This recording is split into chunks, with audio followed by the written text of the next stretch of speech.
सीने में फड़फड़ाहट, तेज दिल की धड़कन, सांस लेने में परेशानी, अगर इनमें से कोई भी लक्षण हो तो आपको फौरन सावधान होने की जरूरत है। दरअसल भारत में पिछले 1 साल में दिल की बीमारियों के कारण मौत कई घटनाएं सामने आ चुकी हैं। लोगों को अचानक बैठे बैठे, नाचते हुए, कसरत करते हुए हार्ट अटैक आने के अब तक कई वीडियो भी हमने देखे हैं। दरअसल कोरोना के दौरान लोगों ने एंटीबायोटिक और डिप्रेशन की दवाएं बड़े पैमाने पर खाई। इन दवाओं के चलते दिल की लय ताल पर खासा असर पड़ा। अमेरिकन हार्ट एसोसिएशन की एक रिपोर्ट की माने तो कोरोना के दौरान लोगों ने बड़े पैमाने पर ऐसी एंटीबायोटिक दवाओं का इस्तेमाल किया जो दिल की धड़कन में अनियमितता की वजह बनी। इसी बीमारी को एरिथीमिया कहा जाता है। डॉक्टरों को इस बात पर भी ध्यान रखने की ज़रूरत है कि मरीज को कोई भी दवा देते समय इस बात का ध्यान ज़रूर रखें कि उसका असर कहीं दिल की धड़कन पर तो नहीं होगा। कई मामलों में देखा गया कि कुछ लोगों को कोविड के बाद डायबिटीज़ हो गई तो कुछ लोगों को कोई और परेशानी। निश्चित तौर पर कुछ दवाएं हैं जिनका असर दिल की गति पर भी पड़ता है। ऐसे में बिना डॉक्टर की सलाह के कोई भी दवा नहीं खानी चाहिए। चलिए, अब एक बात तो साफ है कि दवाओं के साइड इफेक्ट से दिल की रिदम बिगड़ सकती है, मगर इस पर एक्सपर्ट्स का क्या कहना है वो भी जानना जरूरी है। इसी पर बातचीत के लिए हमारे साथ एम्स कार्डियोलॉजी के प्रोफेसर रह चुके और वर्तमान में NIMS यूनिवर्सिटी के कुलपति डॉक्टर संदीप मिश्रा कुछ ही देर में हमारे साथ जुड़ेंगे। तब तक हमारे साथ स्टूडियो में मौजूद हैं विवेक जी। सबसे पहले हम जानना चाहेंगे आपसे कि अगर हम देखते हैं कि कोविड के बाद हार्ट की बीमारियां लगातार बढ़ी हैं, हार्ट अटैक से एकदम से मौतों के कई वीडियो हमने देखे, नाचते हुए लोग गिर जाते हैं, इसका हम सीधा क्या दोष कोविड को दे सकते हैं या कहीं ना कहीं लाइफस्टाइल भी हमारी गड़बड़ है इस वजह से? देखिए, कोई भी दिल की बीमारी हो या कोई भी बीमारी हो, उसका सिर्फ एक कारण कोई नहीं हो सकता है, वो जब तक एक्सट्रीम की बात ना की जाए। और जैसा कि आपने भी अपना बताया कि मतलब ये अध्ययन भी हुआ है कि हार्ट की गति पर जो है वो डिप्रेशन की दवाएं, एंटीबायोटिक्स या हाइड्रोक्लोरोक्विन बहुत लोगों ने खाई या कई लोगों ने सारी दवाएं एक साथ खाई, तो उसका असर कहीं ना कहीं दिल की गति पर पड़ता है। इसीलिए डॉक्टर जब किसी भी मरीज को कोई दवा लिखते हैं तो वो इस बात का ध्यान रखते हैं कि अगर कोई दिल का मरीज़ है तो उसको कौन सी एंटीबायोटिक देनी है, अगर वो लिवर का मरीज़ है तो उसको कौन सी एंटीबायोटिक देनी है। और कोविड के टाइम में जनरली क्या हुआ कि लोग एक दूसरे से सुन के दवाएँ खाने लगे। उस समय कई दिक्कतें थी, डॉक्टर्स का मिलना मुश्किल था, इलाज मुश्किल था, लोगों को समझ नहीं आ रहा था, बहुत से लोग घर पे इलाज कर रहे थे, तो वो एक दिक्कत की वजह बनी जो दिल पे जिसका असर हुआ। अगर हम देखें कि कोविड के समय जो हमने जिस तरह की दवाएं देखी और दवाएं खाई, लोग अक्सर उस समय कोई भी डिप्रेशन की दवा खा लेते थे। क्या सभी दवाओं के प्रभाव नेगेटिव पड़े या फिर कुछ दवाएं ऐसी भी हैं जिसके प्रभाव नेगेटिव नहीं हैं और वो शायद सेहत के लिए इतनी हानिकारक ना हो? देखिए कि आप मरीज की कंडीशन क्या है उसके हिसाब से उसको दवा दी जाती है। यानी कि डॉक्टर से सलाह लिए बिना कोई भी दवा नहीं खानी। हाँ, मतलब अगर किसी को अगर डायबिटीज़ है तो उसको आप ऐसी दवा नहीं देंगे जिसमें शुगर कंटेंट हो। तो डॉक्टर्स वो उस बात को देखते हैं, समझते हैं कि इस मरीज की क्या स्थिति है और इसको क्या ज़रूरत है, उस हिसाब से उसको दवा देते हैं। जैसा कि अभी एक बीमारी का जिक्र हुआ, एरिथीमिया, वो क्या है और उसका क्या पूरा मामला है? वो कोविड के बाद कौन सी दवाओं से एरिथीमिया बीमारी हो सकती है? एक्चुअली देखिए, अब वही मैंने पहले भी जैसा बताया कि कोई फिक्स नहीं है कि ये दवा आप खाएंगे तो आपको एरिथीमिया हो ही जाएगा। क्या आपकी बॉडी की कंडीशन है, क्या आपको पहले से कोई सिम्टम है, आपके दिल का क्या हाल है, आपके दिल के हाल के हिसाब से कौन सी दवा खा रहे हैं, आप एंटीबायोटिक्स कौन सी इस्तेमाल कर रहे हैं। अगर वो एंटीबायोटिक खाने से आपके दिल की गति बढ़ती है तो आपको नहीं खानी चाहिए। आपको दूसरी वो आप तय नहीं कर सकते, वो एक एक्सपर्ट का काम है, वो डॉक्टर को ही तय करने दीजिए। तो और अगर हम एरिथीमिया के लक्षणों की बात करें तो लक्षण क्या कुछ हो सकते हैं? लक्षणों में सामान्य वही लक्षण हैं जो दिल की बीमारियों में जनरली पाए जाते हैं। एक्चुअली सामान्य तौर पर आपको बहुत घबराहट हो रही है, बहुत दिल में बेचैनी सी, मतलब दिल धड़क बहुत तेज़ी से धड़क रहा है, अचानक से आप बेहोश हो गए और आप बेहोश हो गए फिर ठीक हो गए, आपको लगा कि बस हल्के से चक्कर आया और आप बेहोश हो गए। इन सब लक्षणों को आपको जो है अवॉइड नहीं करना चाहिए। एक बार अपने डॉक्टर से मिलके इसके बारे में अपने को चेक जरूर करा लेना चाहिए। अगर मान लिया जाए कि एरिथीमिया के लक्षण, किसी भी तरह के कोई भी लक्षण हमें नज़र आते हैं तो उनसे बचाव के लिए क्या कुछ उपाय किए जा सकते हैं? देखिए, मैंने जैसा कि बताया आपको कि दिल की बीमारी में कभी भी मतलब आपको ये अचानक से, या एरिथीमिया एक ऐसी बीमारी है जिसमें हमारा दिल जो है वो धड़कता है तो उसकी एक गति होती है 50 बीट्स पर मिनट या 100 बीट्स पर मिनट मिनिमम और मैक्सिमम लिमिट्स है। अगर इस 50 से 60 से कम बीट धड़क रहा है तो दिक्कत है, और 100 से तेज़ धड़क रहा है तो दिक्कत है। एरिदमिया में कई बार ये देखा गया कि अचानक से दिल 200 बार धड़कने लग गया 1 मिनट में, तो फिर वो दिल काम करना ही बंद कर देता है और हार्ट फेल हो जाता है। एक हमने देखा कि दिल का ख्याल हम कैसे रख सकते हैं, क्योंकि कोविड के बाद लाइफस्टाइल भी लोगों की कई गुना चेंज हुई। वर्क फ्रॉम होम का कल्चर हमने कोविड के बाद देखा, लोग घरों में कैद हुए, इसकी वजह से डिप्रेशन भी कहीं ना कहीं बढ़ा। तो लाइफस्टाइल को कैसे चेंज कर सकते हैं, और दवाओं खाने के अलावा हम अगर मान लीजिए एरिदमिया होता भी है तो इससे कैसे बचाव किया जा सकता है? देखिए, आपको एरिदमिया है ये तो पहले आपको पता होना चाहिए, और इसके लिए आपको डॉक्टर से मिलना पड़ेगा। तो सिम्टम्स वही हैं, मतलब जो जैसा कि डॉक्टर बताते हैं कि अगर आपको बेचैनी हो रही है, घबराहट हो रही है, बहुत चलने में आपको दिक्कत आ रही है, या आपकी सांस फूल जाती है, या आपको बेहोशी अचानक से हो जाती है, तो आपको एक बार डॉक्टर से मिलकर अपनी जांच करा लेनी चाहिए। हो सकता है एरिदमिया बेसिकली क्या है कि आपकी पल्स, मतलब जो दिल की धड़कने की गति है वो कहीं ना कहीं इफेक्ट हो रही है, उस बीमारी को एरिदमिया कहते हैं। तो अगर वो आपकी दिल की एक बार जांच होगी तभी ये पता चल पाएगा। उसके लिए बहुत से तरीके हैं, ये डॉक्टर ईसीजी करते हैं और कई सारे टेस्ट करते हैं, तो उसके बाद से उनको पता चलता है कि आपको दिल की कौन सी बीमारी है और उसका क्या इलाज होना चाहिए। हमारे साथ इस वक्त कुछ ही देर में एक एम्स कार्डियोलॉजी के प्रोफेसर रह चुके हैं और वर्तमान में NIMS यूनिवर्सिटी के कुलपति डॉक्टर संदीप मिश्रा भी जुड़ेंगे। हम उनसे भी बातचीत करेंगे। अगर आपके भी किसी भी तरह के कोई सवाल हो तो वो आप हमें कमेंट बॉक्स में लिख के पूछ सकते हैं। तब तक हम आपके लिए एक बार और बता देते हैं कि एरिदमिया आखिर होता क्या है, क्योंकि एरिदमिया अक्सर लोग कंफ्यूज हो जाते हैं कि क्या कोविड के बाद ये सब में होगा या फिर नहीं होगा। इसको लेके क्या कुछ है? देखिए, कोविड से एरिदमिया का कोई लेना देना नहीं है। कोविड एक अलग बीमारी थी, एरिदमिया एक दिल की बीमारी है। एरिदमिया कोविड के दौरान बढ़ा, उसका रीज़न ये था कि लोगों ने उल्टी सीधी दवाएं खाई जो उनको नहीं खानी चाहिए थी, तो इस वजह से एरिदमिया की प्रॉब्लम हुई। चलिए हम इस वक्त सीधा रुख करते हैं। एम्स कार्डियोलॉजी के प्रोफेसर रह चुके हैं और वर्तमान में NIMS यूनिवर्सिटी के कुलपति डॉक्टर संदीप मिश्रा का। सर, सबसे पहले तो बहुत बहुत स्वागत आपका इस चर्चा में हमारे साथ जुड़ने के लिए। मैं सीधा आपसे एक सवाल करना चाहूँगा, क्योंकि लोगों में अक्सर कन्फ्यूज़न है। जो अभी फिलहाल वर्तमान में जो हार्ट अटैक के मामले सामने आए हैं, लोग एकदम से हार्ट अटैक का शिकार हो जाते हैं जबकि उनकी एज भी इतनी ज़्यादा नहीं है। तो क्या हम इसे सीधे तौर पर कोविड से कनेक्ट करके देख सकते हैं, या फिर वो हार्ट अटैक के मामले इनसे अलग हैं? देखिए, मेरे ख्याल से जो चीज़ आप कहना चाह रहे हो वो कहना चाह रहे हो कार्डियक अरेस्ट। और कार्डियक अरेस्ट जो होता है जब हार्ट काम करना बंद कर देता है तो उसको कहते हैं कार्डियक अरेस्ट। उसमें होता क्या है, हार्ट का काम है ब्लड प्रेशर बनाना, और वो जो खून है वो आगे ब्रेन में जाता है, पूरी बॉडी में जाता है। लेकिन अगर हार्ट काम करना बंद कर दे तो फिर वो ब्लड ब्रेन में नहीं जाता, तो बेहोशी आ जाती है, चक्कर आ जाता है, और अगर थोड़ी देर तक ये चीज़ रहे तो फिर जान के भी पड़ जाता है। तो मेरे ख्याल से जो आप कह रहे हो कार्डियक अरेस्ट की बात कर रहे हो, अब जहाँ तक कार्डियक अरेस्ट का सवाल है, इसके कई कारण हो सकते हैं। हार्ट अटैक उनमें से एक है जो कि कार्डियक अरेस्ट कर सकता है। अगर बहुत सारा पार्ट हार्ट का अचानक से ग्रसित हो जाए अटैक के वजह से तो कार्डियक अरेस्ट भी हो सकता है। लेकिन कार्डियक अरेस्ट के अलावा, हार्ट अटैक के अलावा और भी कुछ कारण है जिससे कि कार्डियक अरेस्ट हो सकता है। और जो सिम्टम आप बता रहे हैं कि अचानक से चक्कर आ गया, बेहोश हो गए, गिर गए, और तो वो हार्ट अटैक के अलावा वो ये एरिदमिया के भी वजह से हो सकता है, जिसके बारे में अभी आपने चर्चा की। अब एरिदमिया जो है वो खुद हार्ट अटैक के वजह से भी हो सकता है, या फिर वो इन चीज़ों के भी वजह से हो सकता है जो आप अभी बता रहे थे कि गलत तरह की दवाइयाँ खाने से। क्या होता है कि दिल में एक पर्टिकुलर एक तरह की चीज़ होती है, उसको कहते हैं इंटरवल होता है ईसीजी में, उसको कहते हैं QT। और वो कभी कभी क्या होता है, दवाइयों की वजह से वो QT प्रोलॉन्ग हो जाता है, तो उसको हम कहते हैं लॉन्ग QT। और जब लॉन्ग QT एक ज़्यादा लॉन्ग हो जाता है तो फिर ये एरिदमिया या दिल की धड़कन इरेगुलर होने का रिस्क बढ़ जाता है। और कुछ ऐसी दवाइयाँ हैं जो ये QT को प्रोलॉन्ग करती हैं।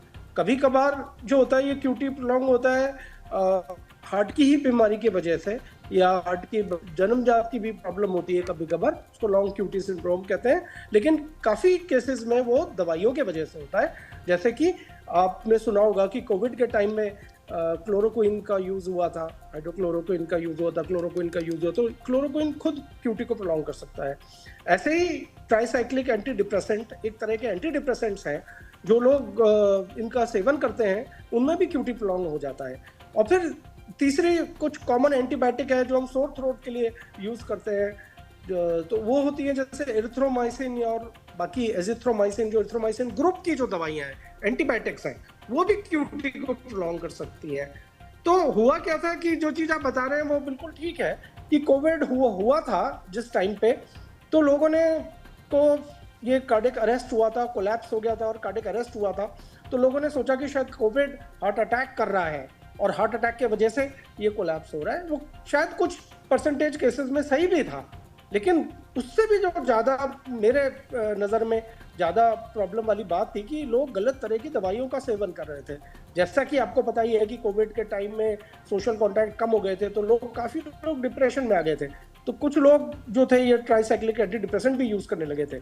दूसरा, कोविड के टाइम में यह कहा गया था कि जो क्लोरोक्विन खाएगा तो उसको कोविड इन्फेक्शन ही नहीं होगा, तो काफ़ी लोगों ने बिना कोविड के ही और कोविड से बचाव के लिए क्लोरोक्विन खाना शुरू कर दिया था, तो उनका भी QT प्रोलॉन्ग हो गया। और मान लीजिए कोविड शुरू हुआ तो उसमें सोर थ्रोट से स्टार्ट हुआ था या किसी और वजह से बिना कोविड के भी सोर थ्रोट हो गया, तो लोगों ने एरिथ्रोमाइसिन भी खा ली। तो हुआ ये है कि क्लोरोक्विन खाने से भी QT बढ़ा, फिर क्लोरोक्विन के अलावा फिर ये एरिथ्रोमाइसिन खाने से भी बढ़ा, और जो ट्राइसाइक्लिक एंटी डिप्रेसेंट का भी उन्होंने सेवन कर लिया था। तीन चीजों ने मिला के QT को इतना प्रोलॉन्ग कर दिया कि ये रिदम का जो डिस्टर्बेंस है, जिसको कि हम एरिथमिया कहते हैं, हुआ, VTVF हुआ और जान चली गई। अब अगर आपने उसकी ऑटोप्सी करी या जिसको हम पोस्टमार्टम कहते हैं और जांच करी तो पता लगेगा कि हार्ट अटैक है, लेकिन अगर उसकी जांच ही नहीं करी और ऐसे हर इंसान को यही बोल दिया कि हार्ट अटैक से डेथ हो गई, तो वो गलत हो जाता है। तो कई बार में हुआ ये कि इस प्रॉब्लम का लोगों को ठीक से जानकारी नहीं मिल पाई उस टाइम पे कि ये हार्ट अटैक शायद है कि नहीं, पता नहीं, शायद ना भी हो, लेकिन ये खूब सारी दवाइयां जो खा ली जो कि QT को प्रोलॉन्ग करती हैं, उसके वजह से हुआ था। तो इसलिए जो अभी डॉक्टर साहब बता रहे थे वो बात बिल्कुल ठीक है कि अगर आपको कोई भी दवाई यूज करनी है तो पहले आपको जो है अपने डॉक्टर से राय करनी चाहिए कि क्या मैं ये दवाई दे सकता हूँ कि नहीं।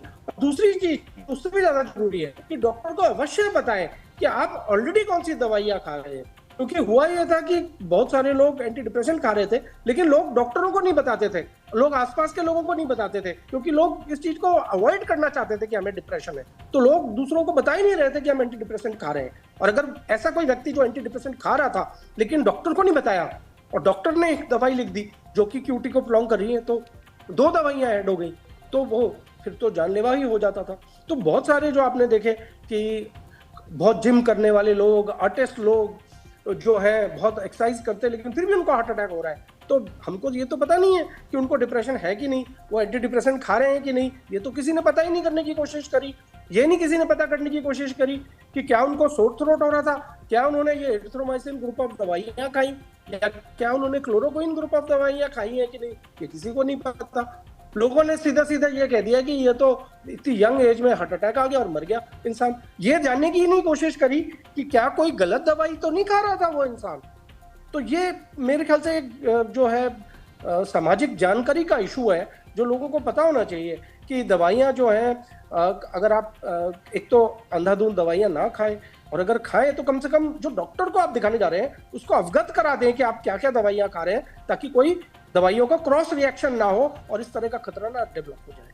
सर, जैसा कि आपने बताया कि दवाओं से तो एरिथमिया हो ही रहा है, इसके अलावा क्या मोटापे या लाइफस्टाइल से भी एरिथमिया के होने की संभावना है?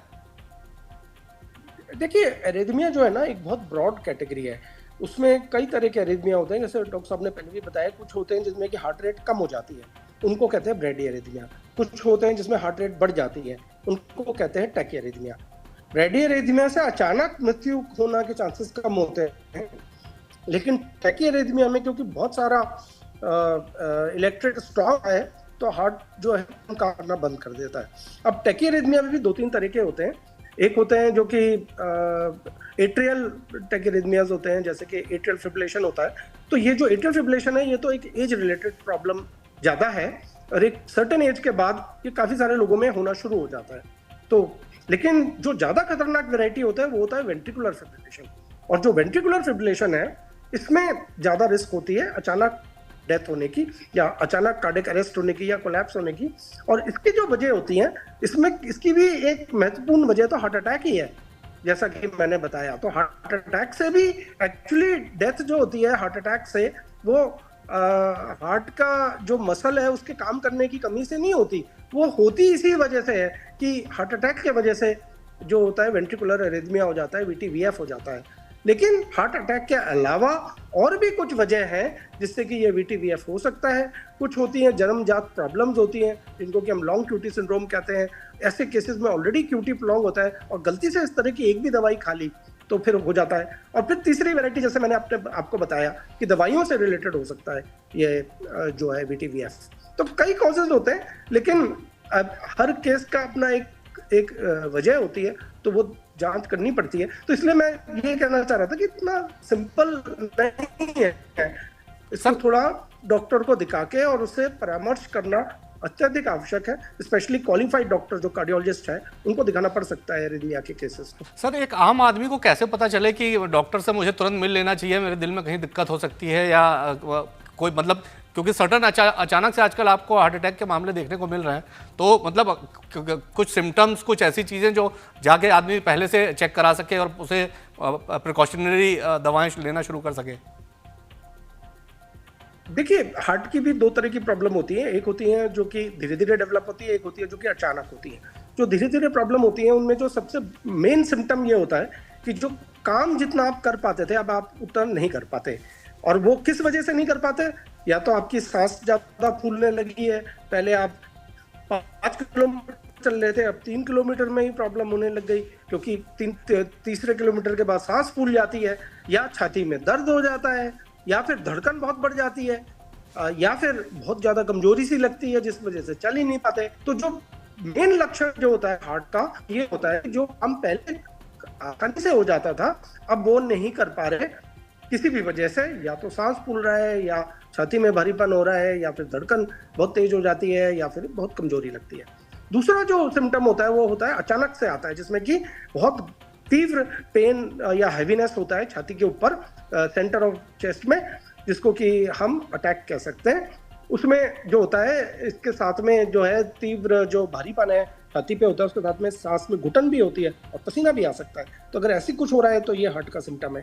लेकिन जो तीसरा जो बात हम कर रहे थे हार्ट अटैक के अलावा जो सिम्टम है वो ये है कि अगर आपकी धड़कन जो है आपको महसूस होता है कि कभी कभी बहुत तेज हो जाती है या इर्रेगुलर हो जाती है।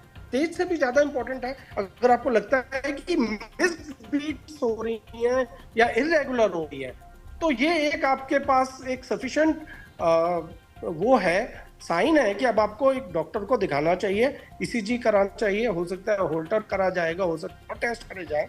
लेकिन एक अच्छे हार्ट के डॉक्टर, कार्डियोलॉजिस्ट को दिखाना का ये एक पहला क्षण है, जो अगर आप मिलता है, आपको लगता है कि आपकी जो धड़कन है वो इर्रेगुलर हो जाती है, तेज और इरेगुलर हो जाती है, तो क्लियर है, इंडिकेशन है कि आपको एक डॉक्टर को मिलना है, क्वालिफाइड हार्ट के डॉक्टर को, कार्डियोलॉजिस्ट है, तो मिलकर और आपको अपनी जांच करानी जरूरी है। सर, किसी को अगर ये महसूस होता है कि मुझे अटैक पड़ गया है, तो अस्पताल पहुंचने तक के लिए क्या कोई प्रिकॉशनरी दवा ले सकता है वो?